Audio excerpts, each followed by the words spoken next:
para po doon sa 18 marites, mga kababayan. Eto. Ay 18 dating Marines posibleng ipakontempt ng NBI kung O, yari kayo. Kasi naman, no, sa mga pabarya-barya, ang bilis nyo pumatol, hindi nyo inaalam kung ano yung mga posibleng kaharapin ninyo pagkatapos eh.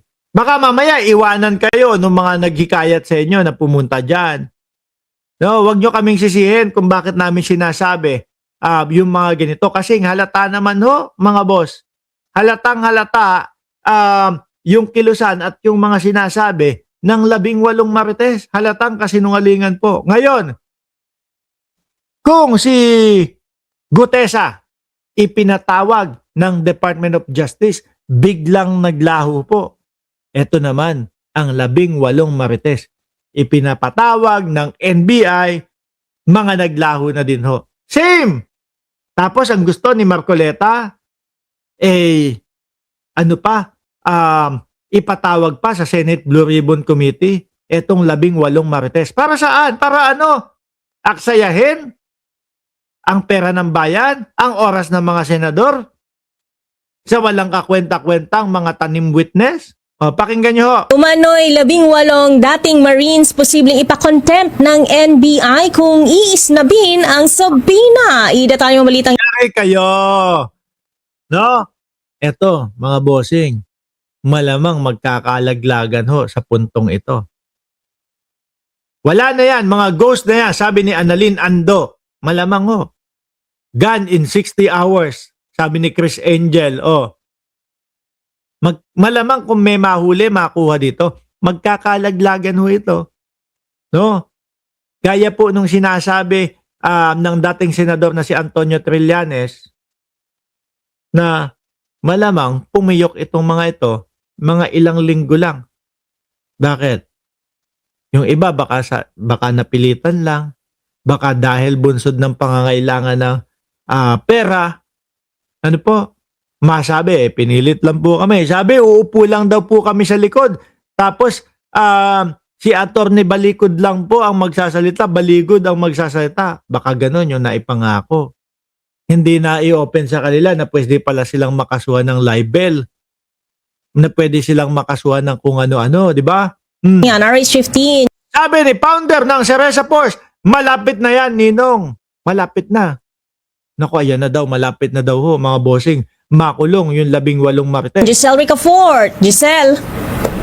Posibleng ipakontempt ng National Group Investigation ang 18 nagpakilala na mga dating sundalo kung hindi sila sisipot bukas sa kagawaran. Ayon kay NBI Director Atty. Martin Matibag, maaaring ikonsidera ng Bureau o irekomenda ng Bureau sa Ombudsman na isyuhan ng contempt order ang umano'y mga Ba't gano'n naman kasi ang style ng mga inilalabas na witness nila Marcoleta at nitong sila defensor? Ano po?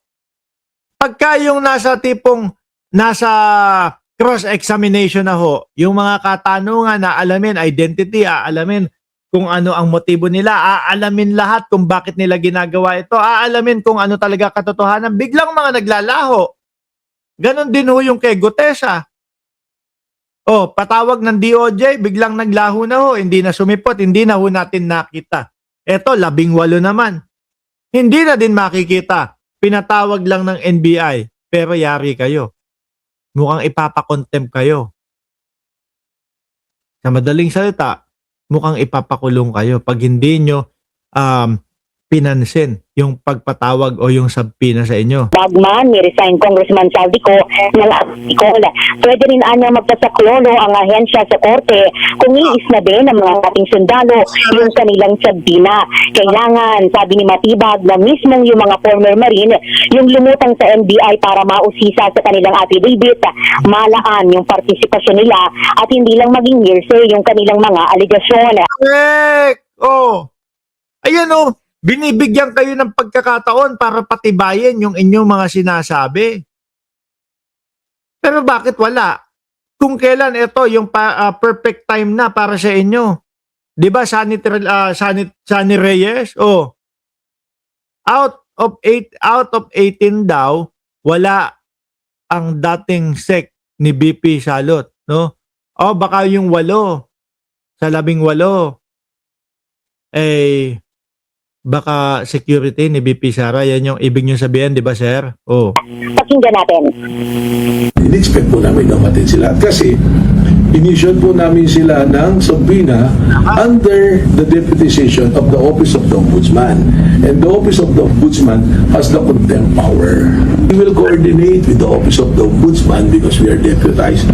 So we will probably recommend na baka kailangan ma-exercise yung contempt power or probably we will determine pagpadala ulit kami ng panibagong subpoena. Ang problema nga, hindi na natin alam kung saan nagpunta. Although Ng putik naman yun, no?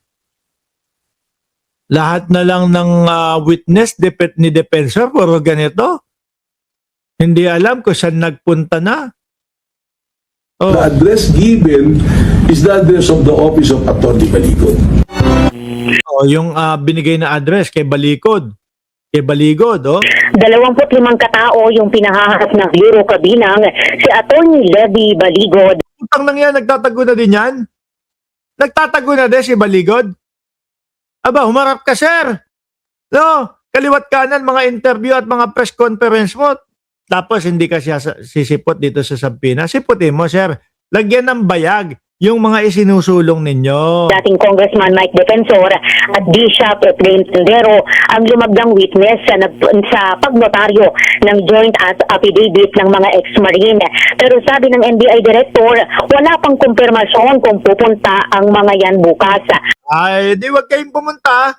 Para contempt na lang ang kaharapin ninyo. Una nang humarap sa kagawaran si Atty. Charlie Pascual na nag-notaryo ng affidavit. Ayun, nagnotaryo. Siyempre, isipin mo, nagnotaryo na lang naman ako eh. No? Eh, tinanong ko sila, inalam ko kung ano yung mga affidavit nila. O, saka ko tinatakan. Nanumpa sila sa harap ko or whatever. Di ba? Ligtas na din yung notaryo. O, bakit hindi na lang kay Jimmy Bondok? Di ba? At least si Jimmy Bondok magkaroon man lang ng trabaho kahit magnotaryo. Kayo naman, kung kani-kanino pa kayo nagpapanotaryo. Ang tagal ko na isinusulong at sinasabi, si Jimmy Bondok, lawyer na. No? Pwede nang magnotaryo. Pag notaryohin nyo na si Jimmy Bondok para kahit papaano, meron agad na trabaho. Oh. At isang individual na nagkumpirmang mga tauhan niya raw yung 8 sa mga dati umanong sundalo. Ito si Giselle Ricoport para sa DZRH. Sige po, pakulong nyo na kapag hindi pumunta. No? Ilan sila? Isama na din si Defensor at isama na din yung si Defensor at si Baligod pag hindi pumunta ho. Ngayon, mga kababayan, puntahan po natin